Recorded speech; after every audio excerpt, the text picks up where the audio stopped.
the face of a monster. Reynhard Sinaga, grinning on his social media pages, is the most prolific rapist in British legal history. Police say there may be as many as 200 victims. Sinaga prowled the streets of Manchester, searching for men, before luring them back to his flat. We've been speaking to one man, not one of Sinaga's victims, who was raped in 2016.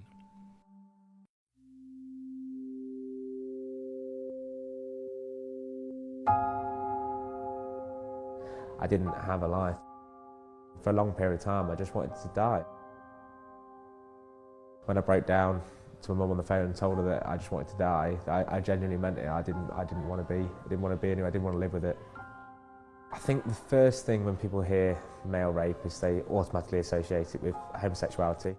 I think that there's a certain stigma attached to it, get around masculinity, that we say that you can't be a masculine man if you've not fought back and you've allowed this thing to happen and you've not done whatever you can to go and find the perpetrators or even allow there to be perpetrators. So I think that what defines us as men, or supposedly defines us as men, is impacted from the offset as soon as something like this happens. They asked me about my sexuality, about whether I'd ever cheated on my girlfriend before, about whether I'd ever had a male sexual encounter, but it all made me feel at the time that I really wasn't being believed here. Like, I didn't understand whether or not I'm straight or gay. What does that have any difference? Obviously, the issues over consent. We see cradle to grave, so the youngest person we've seen is a baby of just a few days old, up to somebody, a gentleman in his mid-90s.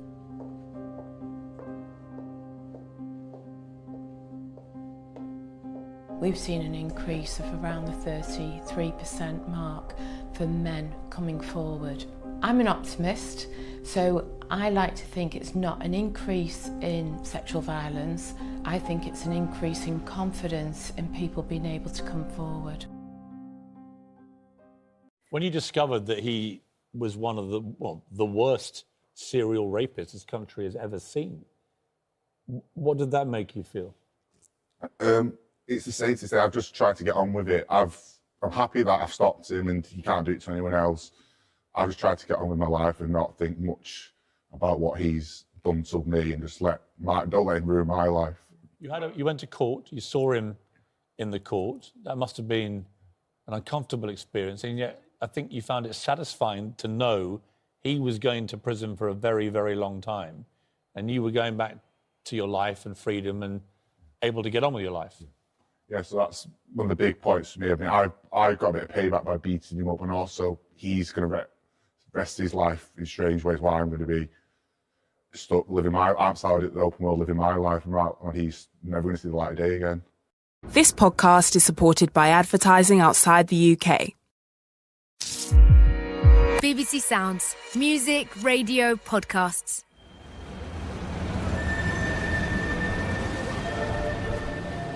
Police emergency. Hello, I think some guy has tried to rape me after he took me to his house, and I didn't want to. He's forced me to go to his house, and then he raped me. Where are you now? You would never feel unsafe if you met him on a street to speak to him. You could easily believe that he has been a good Samaritan, that he's helped you out. He looked very much like any other student that you might meet on the street. Right, this guy who you've met, have you just met him tonight? But yeah, I met him last night. I think I was drinking, and he ended up. I think he slipped me something. I don't know. And now in the morning, he's like on top of me, like trying to, you know what.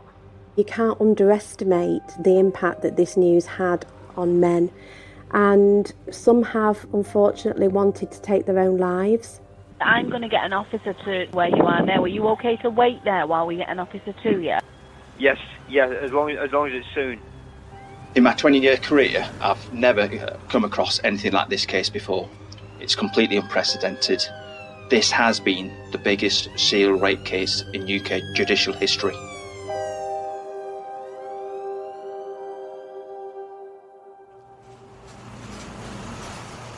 I'm on Albert Square in Manchester's city centre. Towering above me is the impressive Gothic Town Hall, Manchester's beating heart. Princess Street is the artery that takes you southeast from here. It runs past lots of busy bars, shops and restaurants, then alongside Chinatown, before you reach the city's famous gay village. It's an area that's also home to thousands of students. Among them, from 2007 until 2017, was postgraduate Reynhard Sinaga from Indonesia.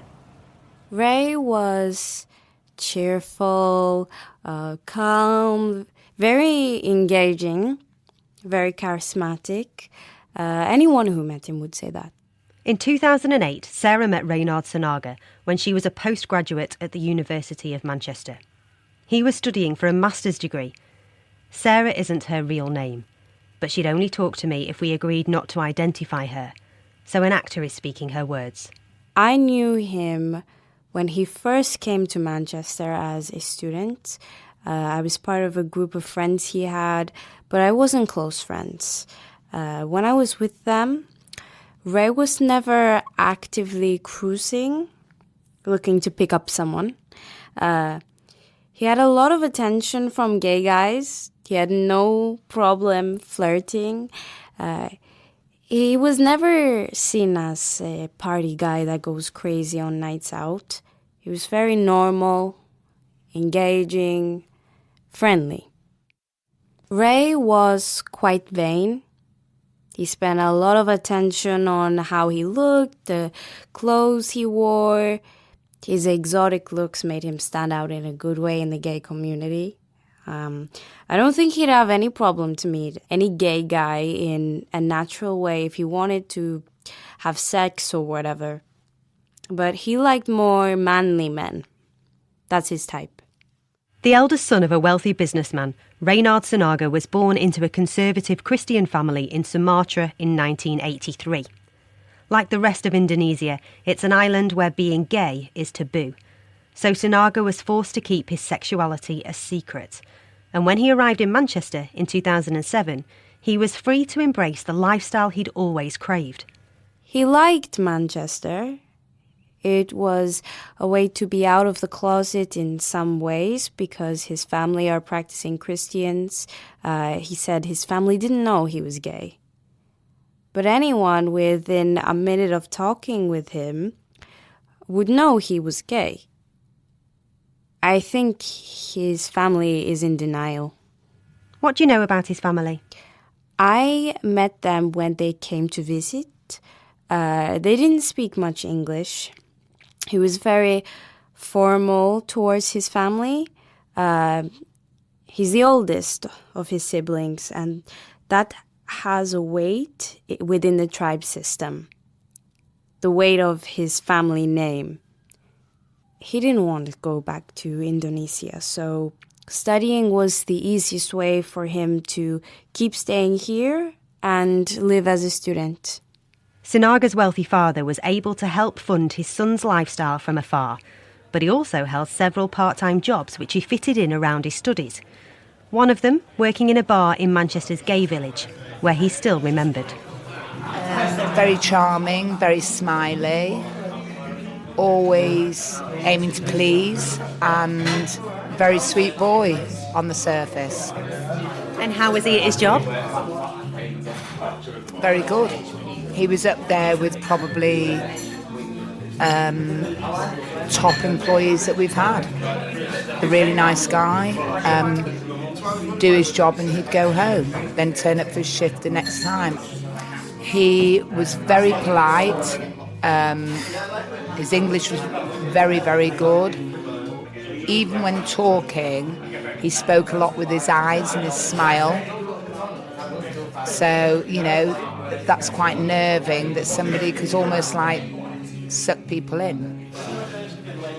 He was honest, he was efficient, so yeah, I was horrified. Sinaga lived here, in a small flat in Montana House. It's a modern red brick multi-storey building on Princess Street. When he moved here in 2007, I was living just around the corner. I'd walk past here most days on my way to work, as a young producer at the BBC on Oxford Road. By day, Sinaga would be studying in his flat. But in the evenings, he had other plans. I met him in a takeaway. It was at the end of the night out. I was just looking to charge my phone. I asked the takeaway person whether I could charge my phone, and he overheard me and was like, I've got a flat around the corner to charge it there if you want. It's only like 5 minutes walk away, not even that. So I thought, yeah, I don't mind doing that. This is Robert, again not his real name. Like so many others in this harrowing story, he doesn't want to be identified. But he was happy to tell us what happened to him, providing we kept him anonymous.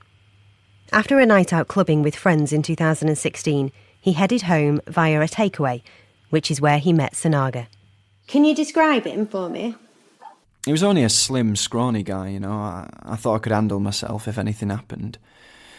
And then I went back there, and he seemed nice enough, so I put my phone on charge. His flat looked like your average uni accommodation. It looked like quite a nice flat, a decent location.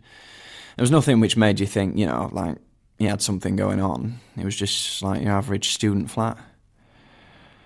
He started offering me a few drinks and stuff, and I said no to them all. What kind of drink did he try to offer you? I mean, he had a wide selection, so he was catering for whatever I would have wanted, but just the fact that I didn't want to drink anything. And he's not someone I would socialise with or sit down with, like, and have a drink with. But yeah, pretty much he had everything. So you said no. Did he try and persuade you to have one? Yeah, he asked if I wanted another drink. Then I thought that was a bit weird. Why would I want different choices of drink, you know what I mean? After about 15 minutes, with his phone charged to just 5%, Robert made his excuses and left the flat. He took down Sinaga's number and added him to his contacts, giving him the name Creepy Ray. He told him he might get back in touch, but he never did. He didn't know it then, but Robert had a narrow escape. Police believe Sinaga spiked his victims' drinks with so-called date rape drugs like GHB, readily available on the streets of Manchester or online. Toxicologist Dr. Simon Elliott. GHB was designed originally as a medicine for anaesthesia, and then into the late 1990s and 2000 it had gained a reputation as a potential so-called date rape drug due to the fact that it can cause sedation and sleep in people who take it. How does it work? So essentially it works in the brain and it acts a little bit like alcohol, but if you take too much GHB, you can actually be very sleepy, so it can actively affect your sedation and actually cause people to be unconscious. GHB can also affect memory as well. Sinaga had such little regard for these men's lives that Simon Elliott believes he could have killed them. If alcohol is consumed, then many of those effects can be made worse. And the problem is, and this is one of the key issues with GHB, if alcohol is consumed at the same time and there's quite a large amount there, then that can actually cause death. Are you saying that some of the victims could possibly have died in this situation? Absolutely, and I was very surprised that no one died.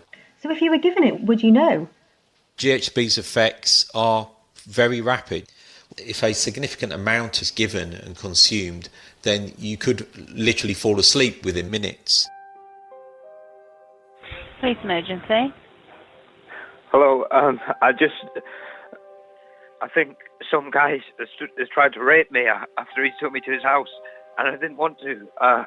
He wouldn't let me leave his house, and then I think he slipped me something. I don't know, and now in the morning he's like on top of me, like trying to, you know what. The voice of the police operator in this recording is real, but for reasons that will become obvious, the voice of the man who called 999 has been changed. Do you know his name? No, I don't know his name at all. I just know where his house is. He's not left the house since I've escaped from it.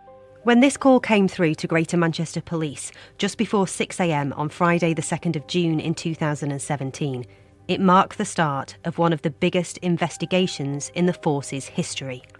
I tried to punch. I tried to push him away. I've got blood on me because I tried to hit him to get away from me. I'm going to get an officer to where you are now. Are you okay to wait there while we get an officer to you? Yes, yeah, as long as it's soon. Within 10 minutes of receiving that report, officers have gone upstairs and they find Reynhard Sinaga semi-unconscious on the floor, a lot of blood everywhere. Detective Chief Inspector Zed Ali is head of the investigation. Now, because of what the officers have now seen in terms of the seriousness of the injuries to Sinaga, they've gone and arrested the male, reported the initial call to the police for assault. Shortly after, an ambulance arrives to the address. They treat Sinaga, and he's actually carried out the building in a stretcher and taken to Manchester Royal Infirmary. And the initial prognosis was a suspected bleed on his brain. So this was the very early stage of the investigation. So we had quite a conflicting reports into us. So we've got one where someone is saying he's been raped by an unknown male, and on the other side we've got Reynhard Sinaga with some serious head injuries. Sinaga was in hospital with serious injuries, and his attacker, who quite literally had blood on his hands, was in custody. But the appalling truth was about to unfold. He was in and out of consciousness. Medical staff told me that he'd been asking about the whereabouts of his phone. Detective Inspector Matt Gregory was the first officer to visit Sinaga in hospital, and he was surprised how desperate Sinaga was to be reunited with his phone. I went back to Montana House and found his phone under his bed where he said it would be, and he provided me with a 4-digit PIN number. Didn't work. It was incorrect. So he'd given you the wrong PIN code to his own phone? That's right. He knew that I was in possession of the phone at that point, and he subsequently provided me with a password which will unlock the phone. And it was at that point when I was at the bedside with Sinaga when he made several attempts to reach out for the phone and take it from my hand. It was at that point that my level of suspicion was sort of increasing. I just clicked on the Photos app on the phone, and the last 3 thumbnails that came up were of a naked part of a male anatomy. Can you describe what the video footage was of? The scene in the video was Sinaga's flat, specifically the bedroom. There was a male lying on the floor, face down, who was clothed, but their trousers and underwear had been pulled down to their knees, and then a naked person who I was able to tell was Sinaga approached the male on the floor and commenced committing a sexual offence against him. In Matt Gregory's hand was video footage of Sinaga raping a young man. The same young man who admitted attacking Sinaga and who was now in custody on suspicion of causing grievous bodily harm. So this case has just flipped. You've just realised you've basically arrested the wrong man. Yes. And the criminal is in hospital being looked after. Yeah, absolutely. And then from there, what's happened, we've gone back to victim 1 to release him. Because he's the first to give evidence against Sinaga, detectives call him Victim 1. And when he's released from custody, Victim 1 discovers the phone in his pocket isn't actually his. In his haste to escape the flat, he's grabbed the wrong one. The mobile phone he had that he picks up from the apartment, he says, "Oh, this isn't my phone actually, now I've looked at it." That was a second phone that Reynhard Sinaga had. That also contained other evidence. Now detectives have 2 of Sinaga's phones, and mounting evidence that they're dealing with a serial rapist. What was on that phone, Zed? So we had hundreds of videos of different men being raped by Reynhard Sinaga. Hundreds. On Sinaga's mobile phones and a number of hard drives which were discovered in his flat were hundreds of videos of rape and assault, thousands of photographs, and the personal details of more than 200 men. What came back was a vast amount. It was just over 3 terabytes of data that we had to sift through, of images of obscene footage of men being abused. He was recording in his phones and then backing them up on either laptops and storage devices that we found within his apartment. It took weeks for a team of officers to view all the video evidence, and at the end of it, they'd identified almost 200 victims, all of them drugged and raped in Sinaga's Manchester flat. What stands out with this is the graphic nature of what's been on there. It's not something that anyone should have to watch, videos of men being raped. Reynhard Sinaga arrived in 2007, didn't he? And he was arrested in 2017. So essentially there was a serial rapist at large in Manchester for a 10-year period. How has that happened? It's happened by his manipulation, by this facade that he's put on. You would never feel unsafe if you met him on a street to speak to him. You could easily believe that he has been a good Samaritan, that he's helped you out. He looked very much like any other student that you might meet on the street. Greater Manchester Police's Dorothy Orr was given responsibility for gathering and managing evidence in the investigation, now called Operation Island. He's not very big, he's quite slight. He's just a very insignificant man. Some of these victims are very tall, very well-built, sort of muscular people. So he took control of them. To have somebody in his flat for hours and hours and hours and rape them a number of times, he likes to be in control.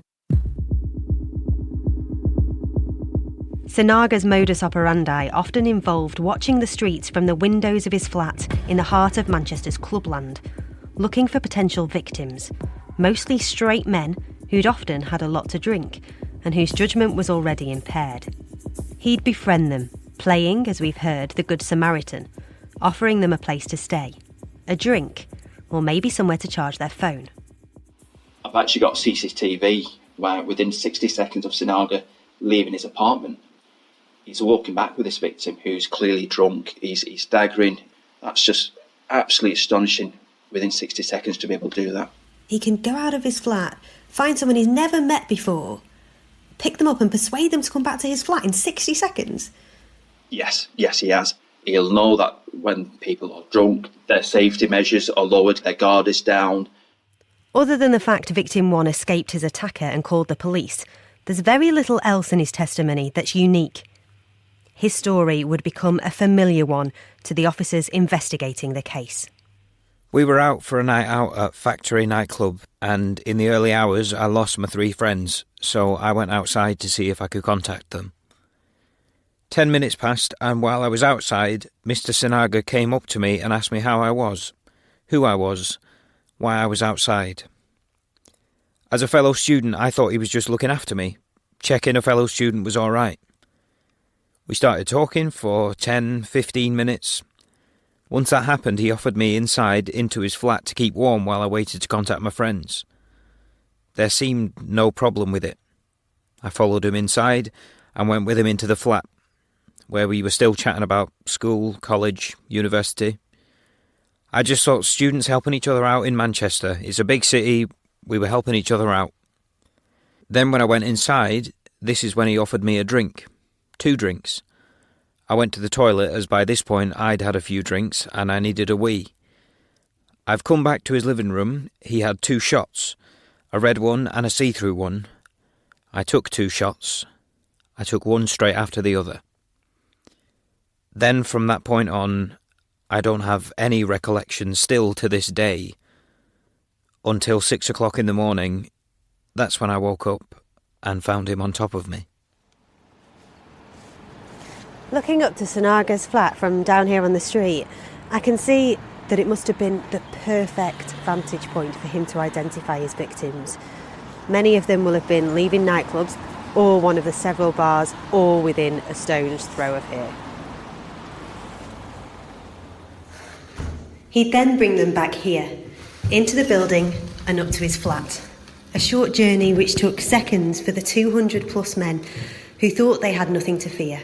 I've retraced their steps.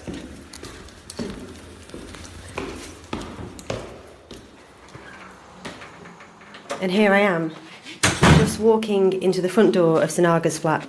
Quite spacious hallway with 2 bedrooms leading off the corridor. And I'm walking into now what is the sort of living room stroke kitchen. It's got 2 sofas up against a wall, a TV and a dining table just in front of 2 large windows. It's a corner plot, so you can see both Princess Street and Charles Street. I can see all the nightclubs and restaurants from here. We've got Factory nightclub next to us, Fifth Avenue across the road, and just further to my left, I can see all the way to Canal Street. From here, Sinaga could see everyone who came and went out of those clubs very clearly, and he could be downstairs, I'd say, in a matter of a minute. Being in Sinaga's old flat made me feel uneasy, knowing how so many lives had been so badly damaged as a result of the horrific sexual abuse that had taken place there. Yet despite the fact Sinaga raped more than 200 men, not a single one of them ever came forward to police until he was convicted. They were so heavily drugged that in the vast majority of cases, when they finally came round, they had absolutely no recollection of what had happened to them. Instead, it was down to the police to identify the victims. Dorothy Orr again. Sinaga took trophies from a lot, if not most, of his victims. So those trophies came in different forms. So sometimes they were a Facebook profile, which he would have snapshot and kept on his phone. Sometimes it was passports, sometimes it was driving licences. It took a considerable amount of time to match up the snapshot photographs of the Facebook profiles with a video of an offence. So then it was a matter of tracing them through whatever means we could, and then making a time and date and arrange to go and see them. And that led to perhaps the toughest, most heartbreaking part of this huge investigation. Telling dozens of young men, some with only a vague suspicion that something strange had happened to them, some with no idea at all, that they had been raped. Never in all the time we've worked within the rape unit had we had to go to somebody and tell them that they'd been raped. It was Dorothy Orr's job to break the news to victims. She travelled across the country with support workers from St Mary's Sexual Referral Centre in Manchester. It was the first time in Greater Manchester Police's history that they had worked with counsellors to support and help the victims from their first contact. When you first meet them, you're having a normal, everyday conversation, but in the back of your mind, you actually know at some point, I'm actually going to have to tell this person, I believe you've been raped. And you know once you've told somebody there's no going back, their life is going to change. Lisa Waters from St Mary's Sexual Referral Centre was responsible for caring for victims when they were told what had happened to them. Some men were very, very angry and wondered why we were coming to tell them something that they had no knowledge about and that could considerably impact on the rest of their lives. There were some men who were completely emotionless, and there were some men who were very visibly upset. You know, you can't underestimate the impact that this news had on men. Sometimes it made it easy for them to understand what had happened on that night out, but it was never what they wanted to hear, and I don't think it was ever what they expected to hear. We've supported over 70 men now, and some have unfortunately wanted to take their own lives. Some have had relationship breakdowns because it's impacted on their self-esteem and their emotional health so much that they've not been able to carry on either physical relationships or emotional relationships. We've seen family breakdowns because of this. And also we've seen people who have become completely numb. Clinical psychologist Sam Warner has investigated the psychological effects and long-term impacts of Sinaga's crimes against these men. For a lot of those victims, they had no idea that they'd been raped. So all of the feelings that people would ordinarily experience during being raped, they were going to experience that as they were told. So the trauma would be associated with that telling, but thereafter, all of the effects of rape, all of the horrible and hurt feelings that come from it would still be there, even if those people didn't have any direct memories of it. What they would know is that they had been violated, that their power had been taken away, that their choice and their ownership of their body is changed, whether they have a direct memory or not. So Sinaga didn't just violate them that night, he's continuing to affect them for the rest of their lives, really. Yeah. So there's the impact of the rape itself. He also stole objects, he took money, he went through their pockets, he befriended them on Facebook. So like other serial rapists, he took trophies, and this is a way of extending that control and providing more gratification for him. And as we know, he took videos of the rapes that he did. So he took from those men in multiple ways, not just in terms of the act, but in terms of the ongoing violation and gratification that he got from owning part of them. Sinaga used his charm and friendly disposition to not only ensnare his victims, but to boast to his circle of friends. Police found many messages which he'd sent to them from his numerous phones. I didn't get my New Year's kiss, but I've had my first sex in 2015 already. I met him in the factory next to my building. Straight, 22, playing football. He was straight in 2014. 2015 is his breakthrough to the gay world. Part of what he was doing was knitting together his fantasy world, and part of that is presenting himself to his friends and the general public as this nice person. And indeed, if he couldn't be a nice person, he couldn't have groomed those men in the moments that he did to get them back to his flat. If he didn't look unthreatening, we still believe that we can see rapists, that they look a particular way, and they don't. They come in all shapes and sizes. They come from all over the world.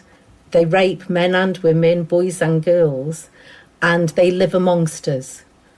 We cannot see them that easily. Otherwise, they wouldn't get away with it.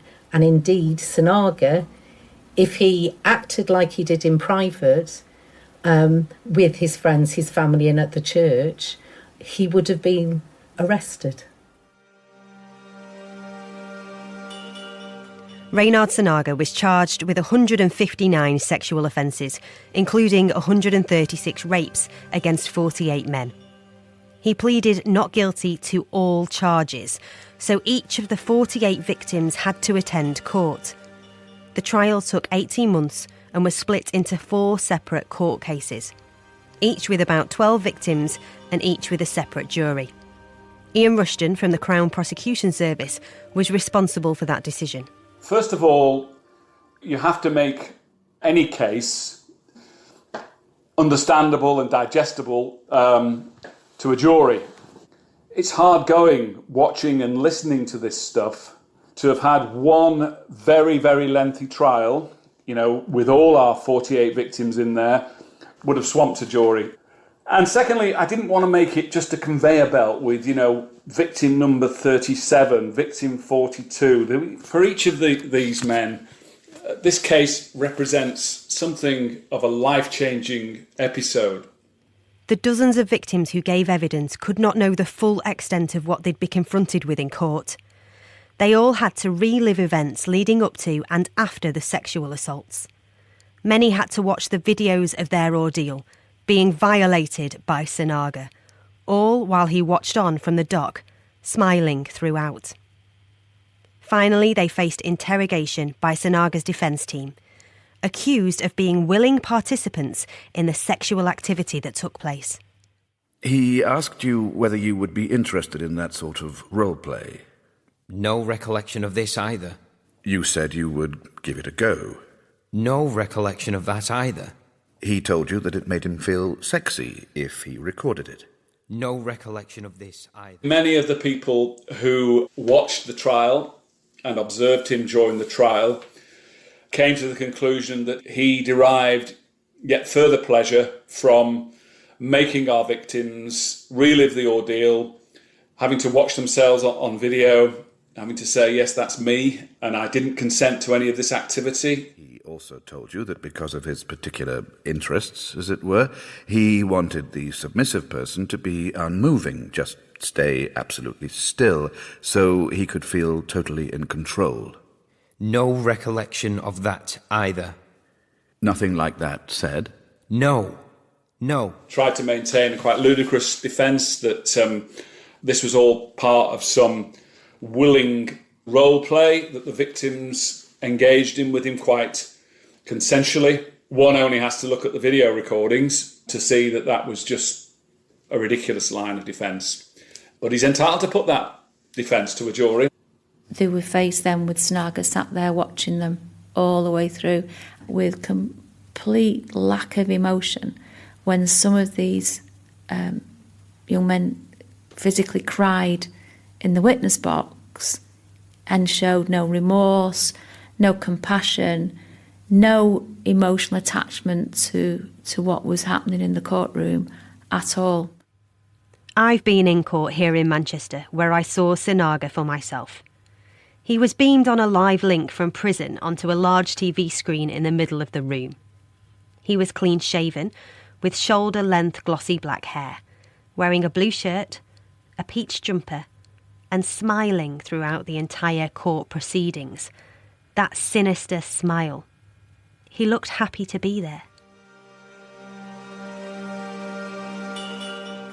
Since Sinaga's conviction in January, police have told File on 4 that a large number of men have come forward to say they fear they were also raped by him. And there are 68 victims who police say they have been unable to identify from the video footage. That means there are many men still out there who could be suffering, feeling like they have been harmed in some way and not getting the help they need.